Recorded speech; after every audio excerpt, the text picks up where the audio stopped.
Morning, everybody. Hope you guys had a wonderful Thanksgiving. I'll be reading from Matthew chapter 5, verse 17 to 26. Do not think that I have come to abolish the law or the prophets. I have not come to abolish them, but to fulfill them. For truly, I say to you, until heaven and earth pass away, not an iota, not a dot, will pass from the law until all is accomplished. Therefore, whoever relaxes one of the least of these commandments and teaches others to do the same will be called least in the kingdom of heaven. But whoever does them and teaches them will be called great in the kingdom of heaven.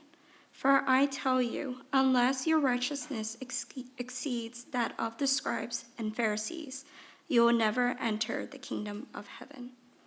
You have heard that it was said to those of old, you shall not murder, and whoever murders will be liable to judgment. But I say to you that everyone who is angry with his brother will be liable to judgment. Whoever insults will be liable to the council, and whoever says, you fool, will be liable to the hell of fire. So, if you are offering your gift at the altar, and there remember that your brother has something against you, leave your gift there before the altar and go. First be reconciled to your brother, and then come and offer your gift. Come to terms quickly with your accuser while you are going with him to court, lest your accuser hand you over to the judge, and the judge to the guard, and you will be put in prison. Truly, I say to you, you will never get out until you have paid the last penny. You may be seated.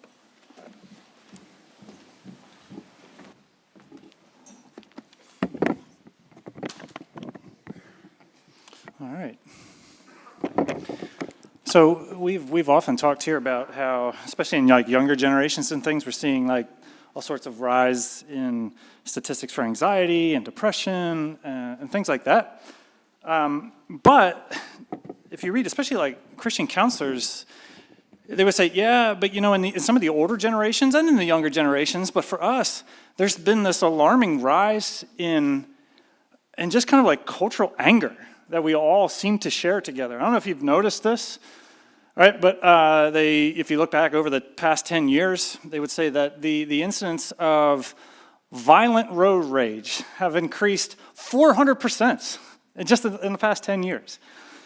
Or right, if you listen to like airline pilots and stewards and stewardesses, right? They're talking about like, man, yeah, like sometimes we're starting to dread our job because people are just so finicky and they're so quick to fly off the handle. Or if you listen to people from the customer service department or the retail business, they all say, yeah, there's just generally this, I don't know what it is, just more tenseness with people coming in. So much so the counselors are saying, we really need to talk about this somehow. It certainly seems like as a culture, whatever we stuffed into some bottle, it's bottling up. It's a lot fuller than it normally is, and that fuse is a whole lot shorter than maybe it often is. I don't know if you notice this as a culture. I don't know if you notice it in your own heart and life. I don't know if you notice it in your family, right? And there could be all sorts of reasons for that. Could be we're living way more fast-paced and stressed-out lives, and so, that fuse is already kind of short. It could be that, I don't know, we're just exposed to a whole lot more now about all that is wrong with the world, and we look at some of the, the violence and the warfare and the injustice, and we feel already just like this little bit of maybe even righteous anger, but yet it's still anger that's there so that when something else happens, I don't know. All right, so take that, though, the world that as it is, right? And let's do a little bit of that Advent exercise, right? Imagine a world yet to come where God's shalom, reigns. And not only has creation been restored, but relationships have been restored. We have been restored into newness of life in such a way that anger doesn't have, that grip on life the way maybe it used to be, like this restoration. And so much so that it's just God's shalom, right? It's that thing that the Bible longs for, that wholeness, that restoration across all of creation. So you imagine the world as it is. We look forward and hope for the world that is yet to come, when occasions for anger and rage have faded. Okay, and then imagine a group of people living in the in-between. Right, a group of people who still see a world that's not right. It's broken. It's full of violence and hatred and injustice, racism, all this sort of stuff, right? And you're inundated in it. And in some way, you still feel a little bit of that righteous anger. But then imagine a people who are living in that, but then have somehow found a unique kind of freedom, such that when that brokenness and that sinfulness comes at them, they are not enchained to a response of rage. Like, just imagine that. Imagine a people who maybe could reflect the character of that once and future king, who could look at all that was not right in the world, right?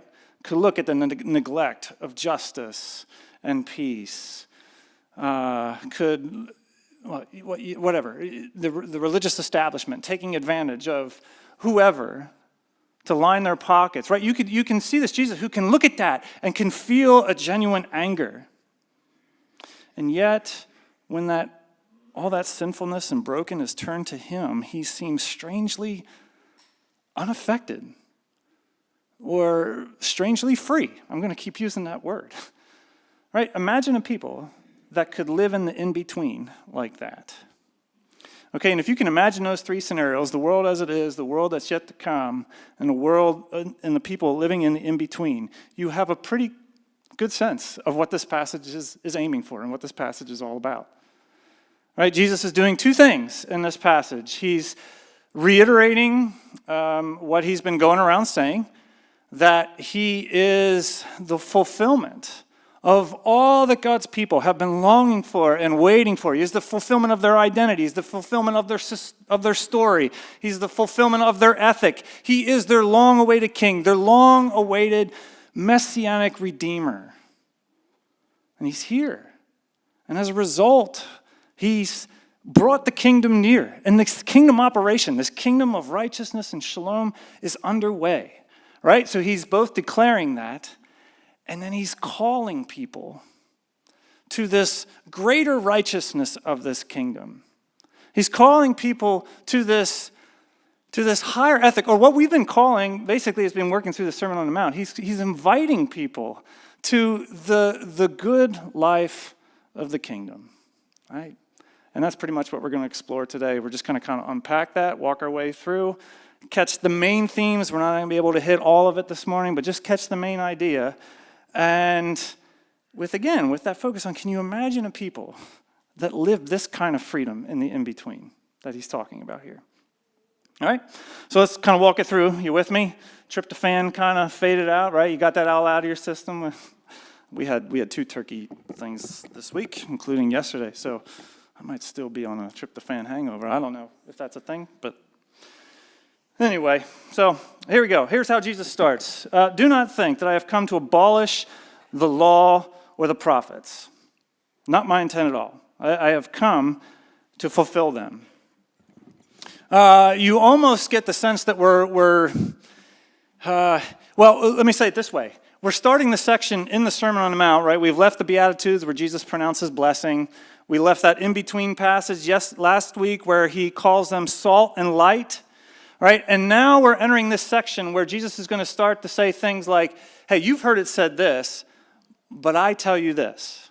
6 times on 6 different topics, he's going to do that. And, you almost get the sense that there is some sort of, maybe Jesus is cultivating some sort of reputation that he is playing kind of loose and free with the law and the prophets, everything that Israel has cherished before. Right? Yeah, that whole thing, Jesus, where you say, hey, you heard it say this, but I'm telling you this. Yeah, that's a problem, right? Because Torah, prophets, right? Nobody is respected as a good religious leader or a teacher or a wise counselor in Israel who does not honor the Torah and the prophets. All right, so Jesus right out of the gate says, that's not what I'm doing here. I am not here looking to abolish one iota of the law in any way, shape, or form. Rather, I'm here to fulfill it. Okay, which begs the question, what does it mean to fulfill, right, the law and the prophets? I don't know if you've read through Matthew recently, but actually up until this point, Matthew 1, 2, 3, and 4, 7 times, Matthew specifically says this line. He will mention something that happens in the life of Jesus, and then 7 times he will say, and this happened to fulfill what was written by the prophets. All right, whether it was, the birth of Jesus, and he'll say, this happened to fulfill Isaiah. Or whether it was like last week. Remember when Jesus is going around, he's starting to declare the good news of the kingdom? Like Matthew says, this happened to fulfill Isaiah 9. Those dwelling in darkness have seen a great light. For unto us a son is born, a child is whatever, and the government shall rest upon his shoulder, and the increase of his government will know no end. Right? So this is a big theme for Matthew. Jesus, the fulfillment of everything that came before. Okay, but the thing is, if you were in a Bible study and Matthew's leading a Bible study, I feel like there would be a couple times when he does this, and I would say, Matthew, I don't know that that's what that passage was really pointing to. Like if you go into, the scene in Matthew where Jesus has to flee down to Egypt because Herod is onto this violent rampage that there's this king that's been born, right? And so he's ordering the execution of newborn boys. And so his parents have to flee down to Egypt. Well, Matthew says, this was written to fulfill Jeremiah 31. A voice cries out in Ramah, a voice of weeping and deep lamentation. Rachel is weeping deeply for the loss of her children, and she refuses to be comforted. Right? And if you go back into Jeremiah and you read that passage, you're like, I don't know, Matthew. It doesn't seem like that was looking forward to a future Messiah who's going to have to flee to Egypt. Like pretty specifically in that text, it's talking about Israelites who've been carried off into exile. And the families have been torn apart, homes have been destroyed, and so there is this voice of lamentation and deep weeping all throughout Israel. Or when Jesus is coming and Mary and Joseph are bringing Jesus back from Egypt after Herod dies, and they come back, Matthew quotes Hosea 11 and says, this happened to fulfill what was written by the prophet, that out of Egypt I called my son. And you say, Matthew, that's not what Hosea was saying. Like Hosea was talking about when God called Egypt, or called Israel out of Egypt. In fact, if you go back and read that passage, the beginning of the verse literally says, when Israel was young, out of Egypt, I called my son. So, if Matthew was a Bible study leader, he would sort of drive me nuts and say, Matthew, what are you doing taking these passages that clearly are not talking about Jesus, and you're saying this happened to fulfill that? So it's a long story, maybe a long, complicated answer there. But I think the simplest part of it is what Matthew wants to say. No, here's what I'm telling you guys. This Jesus fulfills all of it. Everything that has come before. Whether it was the identity of God's people as Israel, like Jesus fulfills that in some way. Whether it was the hopes and the longings and the cries of God's people, Jesus fulfills that. Whether it was the ethics of the law and the Torah, what he's saying is Jesus is fulfilling that. And maybe, it looks a little bit different, but that's kind of what it means to fulfill this. All right, do you see that? So there is this sort of a difference between, I'm not here to abolish any of the law, but I'm here to fulfill it. And probably, that law had been, or maybe we could say it this way. I think Jesus is saying to them, my kingdom is here to fulfill the truest intent of what the law always aimed to do. Think about some of those conversations Jesus would have with Pharisees about Sabbath.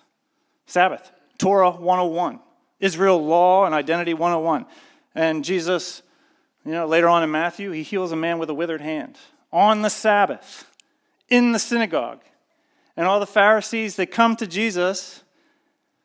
You would think they would come and say, hey, Jesus, you just healed a man who all of his life had no workable hand. By what power do you do that? You would think that would have been their question. But what do they say instead? Hey, Jesus, you know what day it is? It's the Sabbath. We're not supposed to work on the Sabbath. We're supposed to rest on the Sabbath. You just healed a man. Like, what's the deal with that? And how does Jesus respond to him? Right? He says, which one of you, if one of your sheep falls into a hole on the Sabbath, you're not going to reach down and pull your sheep out of the hole? Right?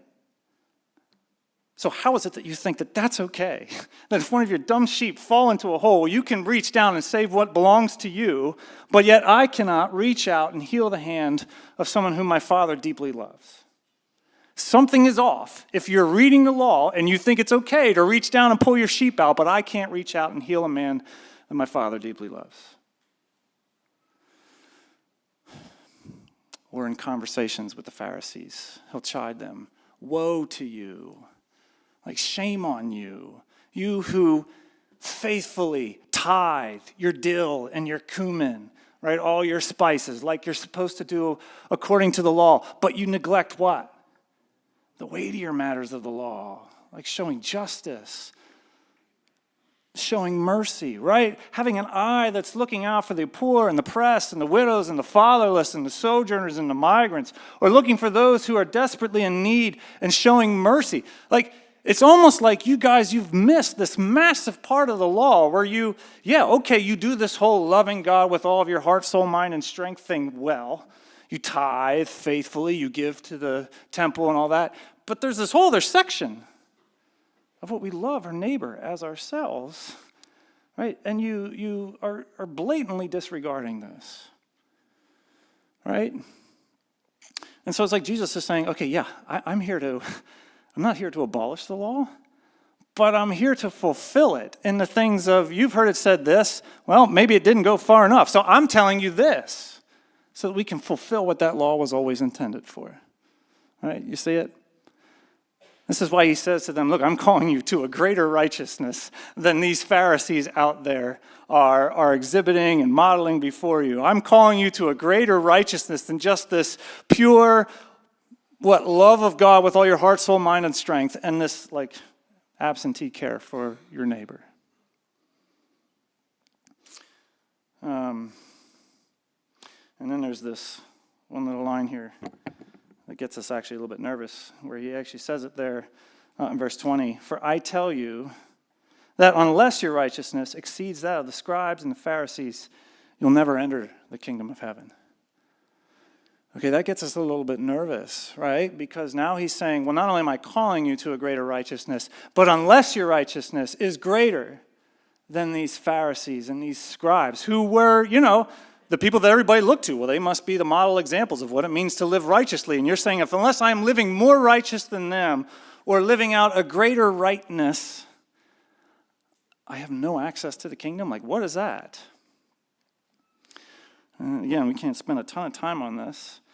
You can go read commentaries, theologians who will give you really rich theological answers to all this, and will parse apart that word righteousness throughout Matthew, or righteousness in Paul, or righteousness in the Old Testament, all that sort of stuff. For me, it's a little bit simpler than that.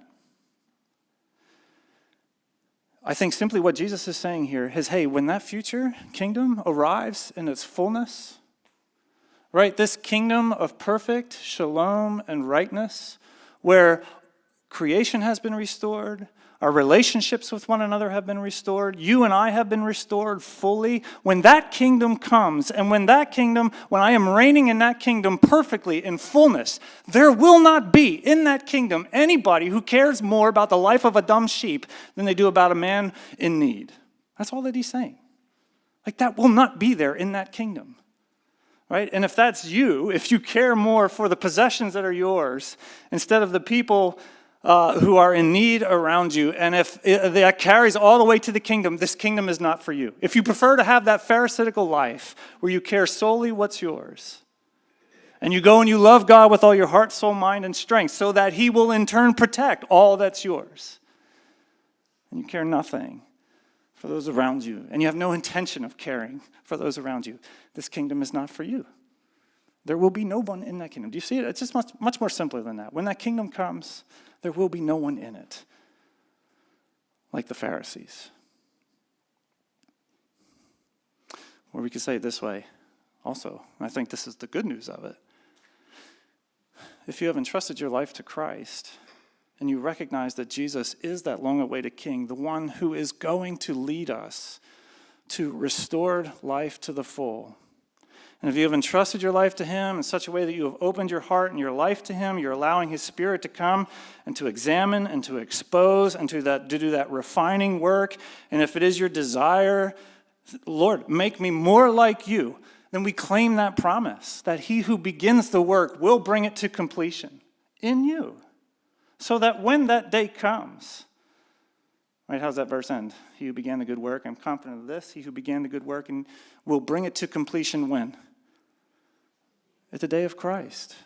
Right, so when that king comes and when that kingdom comes, not only will there be nobody in that kingdom who cares more about sheep and this and whatever than those who might be in need, or who has more of an eye towards one another. Not only will there be no one in there, but you yourself will be the finished product. And you yourself, if you have entrusted your life to Jesus and you are coming before him, looking for him to do that renewing work, he will finish the job. Okay? You with me? So 2 things that Jesus is doing here. He's calling people to a greater righteousness. I think as we go through these 6, you've heard it said this, but I tell you this, I think what will become clear is that he is emphasizing a lot that neighbor as yourself part, right? And then the other thing that he's doing is he's calling for a love of God and neighbor that is not just external, automated behavior, but flows out of the heart.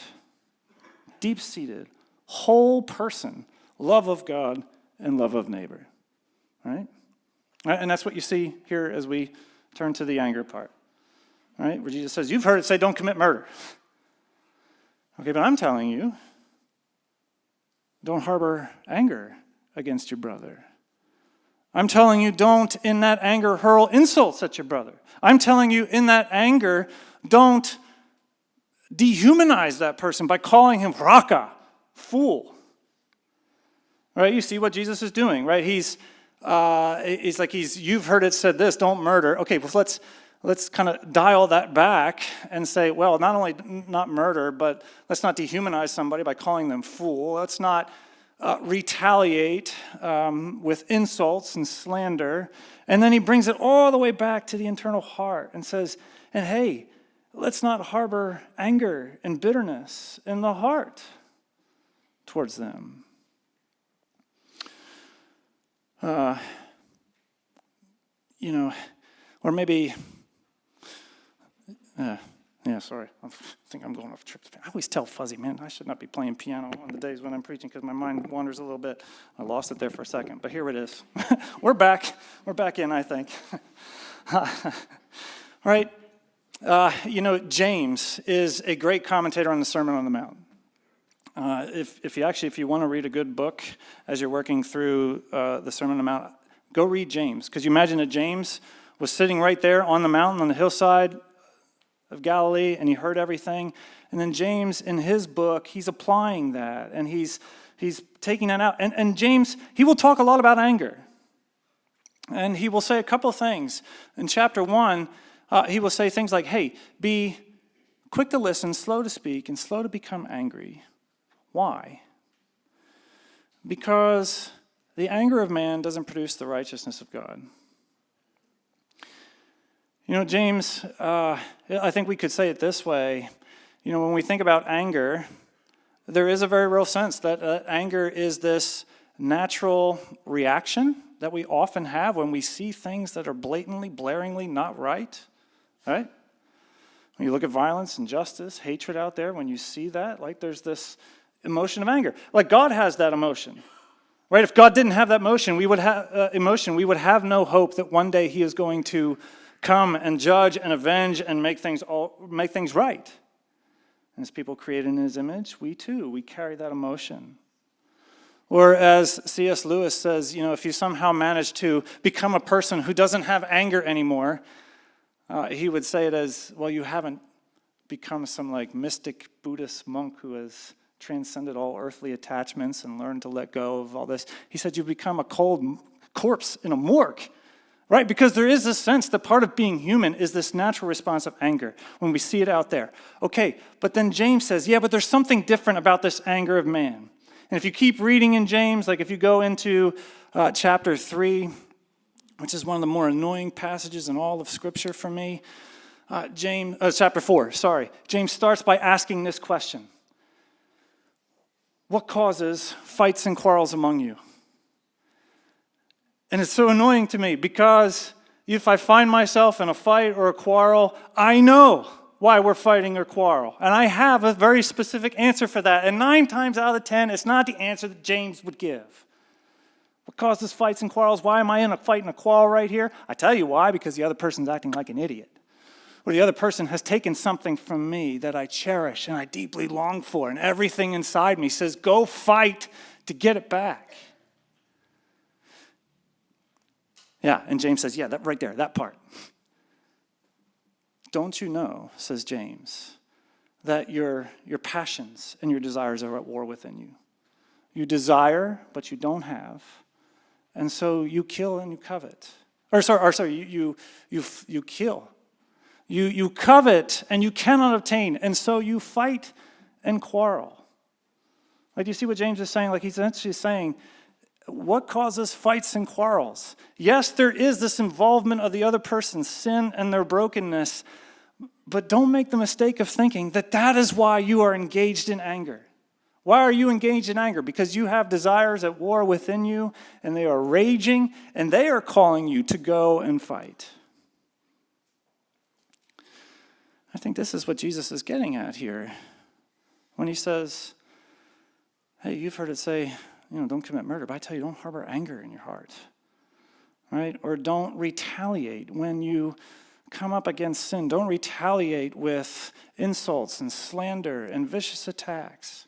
When you face sin, I'm calling you to this greater righteousness where you don't feel this need to dehumanize and to denigrate and to call them fool, right? Basically, I'm calling you to not live bound by the chains of your own personal self-interest and desire, whatever it is that has been taken from you. I'm calling you to live more free. Maybe another way to put this, I think what Jesus is getting at, what James would be getting at, if you came up here and you grabbed my notes and you took it and then you ripped it up and threw it away, I don't really care, right? Because at the end of the day, that's going into the recycling bin anyway, right? I don't have this strong desire for it. But if you come and you take, the last French fry that I've been saving to chase down the last bite of cheesesteak, well, now we've got a problem because I've been looking forward to that. I've been desiring that, and you've just taken it from me, right? So we understand this idea that, right, that there are these desires at play from deep within our heart that when something is taken and removed, that's what engages us in anger. It is not this eternal law. We are not creaturely bound that when we are sinned against, that we have to respond in this anger. That's a choice that we make based on the desires that we hold very deeply. You with me? And again, I think Jesus is a wonderful example of this.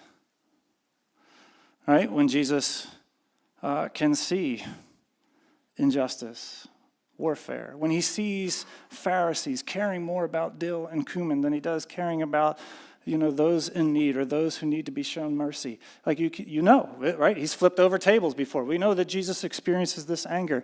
And yet when all of that sinfulness, all that hatred, all that brutality is turned on him, right? When his disciples are literally turning their back and walking away and abandoning him, when his countrymen and his extended family are all rejecting and reviling him, when The religious leaders are falsely accusing him, and then the Roman centurions are thrusting spears in his side and crowns of thorns on his head and nails into his hand.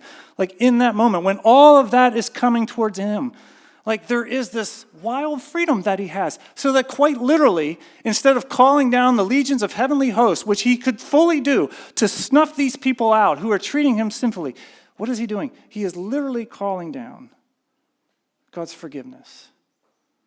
As they're thrusting spears in his side, twisting crown of thorns in his head, nailing nails in his hands. Father, forgive them, for they know not what they do. Like that's the kind of freedom that Jesus is calling you to. And, so here's the thing, right? If we looked at that and we said, okay, that's really not fair. Right, because Jesus is the sinless Son of Man. He was the only one who could ever possibly go and atone for our sins because he had no, that unholy desire like we do. So that's not fair to call us to this ethic of Jesus. Okay, maybe. There might be something to that, and we can talk about that. But I'm going to ask it a different way. Like, can you not see how there is something free and good in that, right? To be able to stand in the face of brokenness, to stand in the face of other people's sin that comes out, and not be bound, not be chained to respond in anger. Is there not a desire for that? Where this has been pointed out to me by the Spirit, oftentimes most strikingly, have been times when I've been on vacation. There have been times where I've been on vacation, down at Ocean City. I'm down at the beach. I'm in one of my favorite places. I'm with my family, my extended family, some of my favorite people. I'm having mango and mango pizza, some of my favorite food, right? Doing some of my favorite things, sitting in the sand, getting into the waves, all this sort of stuff. And yet something will happen during that week that will tick me off. And don't you know, I'll be sitting there on the beach and I'll be stewing about this. And it's like, and then in the quieter moments, like afterwards, do you not see how, would you not want to be free of that? Like you're not enjoying yourself there. You're on vacation. You don't have to worry about the things that you're worrying about. You're with your favorite people in your favorite place, eating your favorite food, all this sort of stuff. And yet you're sitting there stewing over something that somebody said or somebody did, and you're not enjoying yourself because you're just sitting there in your anger and in your bitterness. Have you ever noticed that? Like when you're just surrounded by blessing after blessing after blessing, and then the slightest little thing has you in this grip of anger, this unholy grip.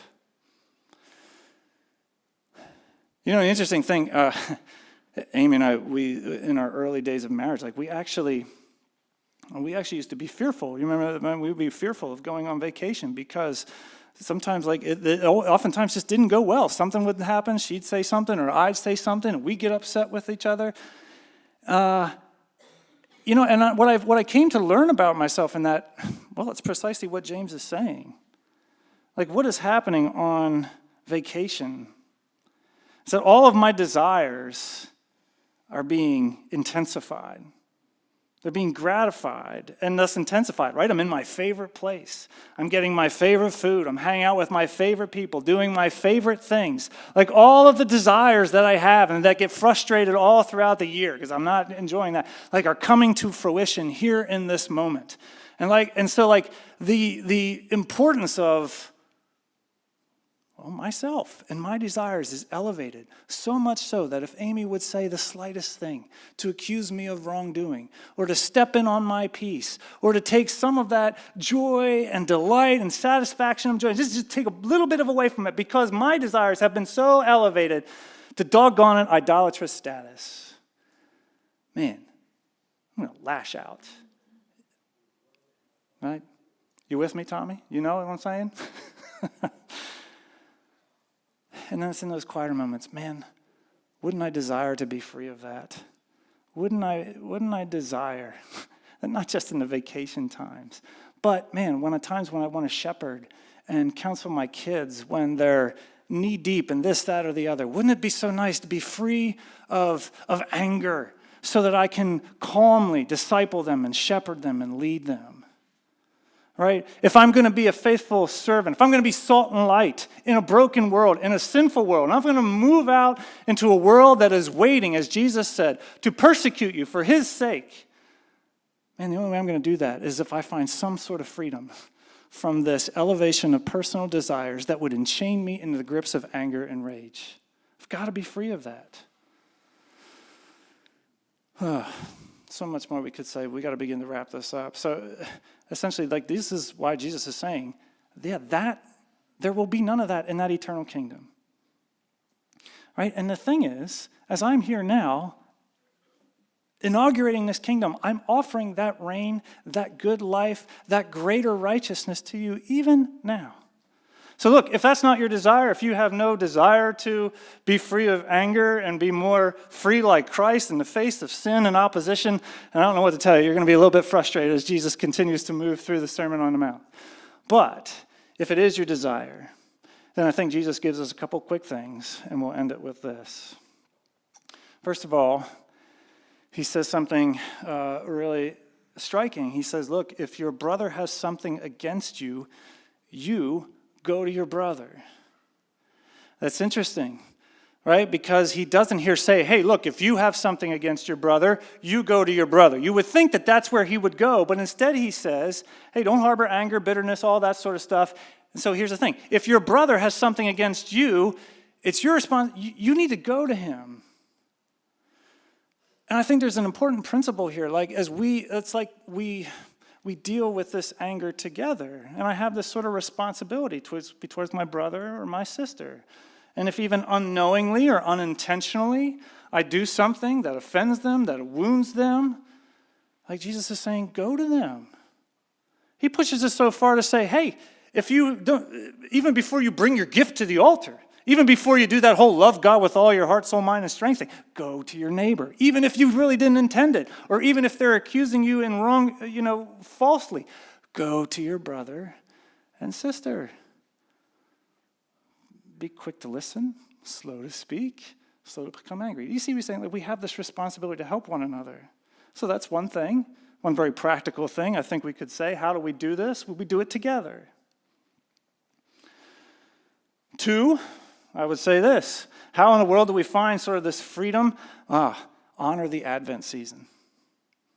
Right? Because the Advent season is the time where we cultivate that hope of what is to come, that beauty of creation restored, relationships restored, myself restored to, as the old hymn puts it, saved to sin no more. Like, cultivate a longing for that. There's a reason that the church all throughout the ages said, look, if we're going to live faithfully, if you want to have any sort of freedom to live this good life now, you've got to be saturated with hope.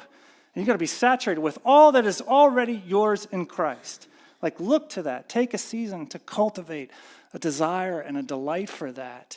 And as you can practically taste it, see if that doesn't liberate you from gripping so tight what you have now, such that you lash out in rage the moment anybody would take from you. I often tell people, too, who are struggling with whatever, anger, bitterness, especially as they've been sinned against, or especially as they're going through hard seasons, and we're in this time where we're waiting on that future kingdom, man, live in the Psalms. Live in the Psalms, because the Psalms will do 2 things. One, they will lead you. If you pray the Psalms, they will lead you in expressing the full range of emotion, including anger, frustration, sadness, grief, right? But they take that and they let you vent that towards your Heavenly Father, your eternal Creator, right? They give you license to pray with David. How long, O Lord? Why, oh my God, why have you forsaken me? Why do you hand me over to the spite of my enemies? Right, but the other thing the Psalms do, they're wonderful shepherds.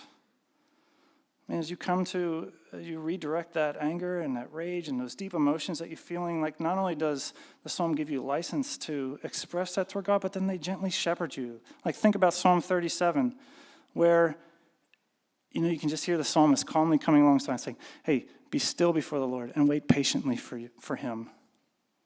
Fret not yourself over the one who prospers in his way, over the man who carries out evil devices. Restrain from anger and forsake wrath. Fret not yourself. It only tends to evil. For the evildoers shall be cut off. In just a little while the wicked will be no more, but the meek will inherit the land and delight themselves in abundant peace. So look forward in hope. Let's do it together. Man, live in the Psalms. Let them redirect all those deep-seated emotions. Let them gently shepherd and guide you through it. And then lastly, I would just say this. If it's your desire to be more like Christ in that, and to enjoy the freedom, the joy, the rightness of Christ, ask him for it. Right? Come to this Jesus who uttered not a word when he was afflicted and accused and reviled, in fulfillment of Isaiah 53. Right? Come to this Jesus who, for the glory set before him, which was the eternal will of the Father and your own redemption, right? Who for that glory endured the agony of the cross and despised its shame. Right? Come to this Jesus who was made perfect in his suffering so that he could know exactly what we're going through. And so he could be a faithful high priest for us. And he could be a faithful brother for us. So he could be that faithful high priest, as Hebrews says, who lives now to intercede for us day in and day out. And who invites us to come to that eternal throne of mercy wherein we might find help in our time of need. Come to this Jesus. Lord, I want to be like you. Come to this Jesus who first order of business when he is enthroned as high king at the right hand of the Father is to pour out his Spirit, is to literally come and to indwell you so that you can bear that good fruit. It's literally to pour out that Spirit so that one day this work that has been started in you will be brought to completion. I mean, if you long for these things, let's do it together. Be saturated in the Psalms and come to this Jesus, this King unlike any other, who not only establishes his royal kingdom, but invites you to the good life of it. And not only invites you to it, but will do the work in you to make you a good and faithful, not just recipient, but participant in the good, rich life of the kingdom. And may he do it for his honor and glory. In the name of the Father, Son, and Holy Spirit. Amen.